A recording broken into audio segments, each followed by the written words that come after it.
بسم اللہ الرحمن الرحیم۔ السلام علیکم۔ شروع اللہ کے نام سے جو نہایت مہربان رحم کرنے والا ہے۔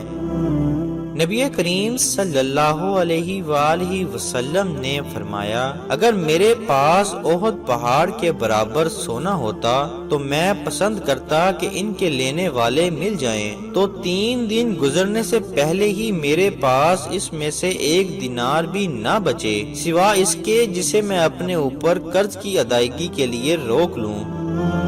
نبی کریم صلی اللہ علیہ وآلہ وسلم نے فرمایا، کیا میں تمہیں ایسی چیز کے بارے میں نہ بتا دوں جو درجہ میں صلاۃ، صوم اور صدقہ سے بھی افضل ہے؟ صحابہ نے عرض کیا، کیوں نہیں، ضرور بتائیے۔ آپ نے فرمایا، وہ آپس میں میل جول کرا دینا ہے، اس لیے کہ آپس کی پھوٹ دین کو مونڈنے والی ہے۔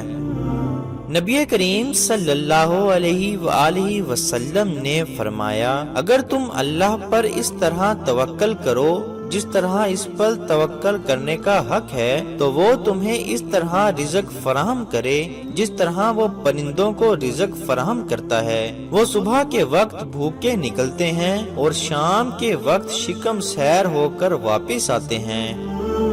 نبی کریم صلی اللہ علیہ وآلہ وسلم نے فرمایا، جب تم سوتے ہو تو گھروں میں آگ جلتی نہ چھوڑا کرو۔ نبی کریم صلی اللہ علیہ وآلہ وسلم نے فرمایا، ایمان میں سب سے کامل مومن وہ ہے جو سب سے بہتر اخلاق والا ہو، اور تم میں سب سے بہتر وہ ہے جو اخلاق میں اپنی عورتوں کے حق میں سب سے بہتر ہو۔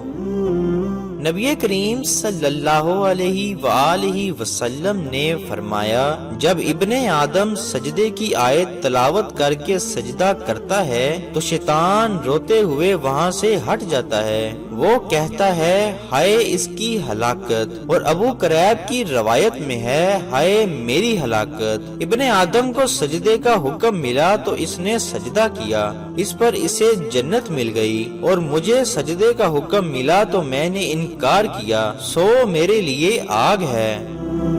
نبی کریم صلی اللہ علیہ وآلہ وسلم نے فرمایا، جو اللہ کے نام پر پناہ مانگے اسے پناہ دو، جو اللہ کے نام پر سوال کرے اسے دو، جو تمہیں دعوت دے اسے قبول کرو، اور جو تمہارے ساتھ بھلائی کرے تم اس کا بدلہ دو۔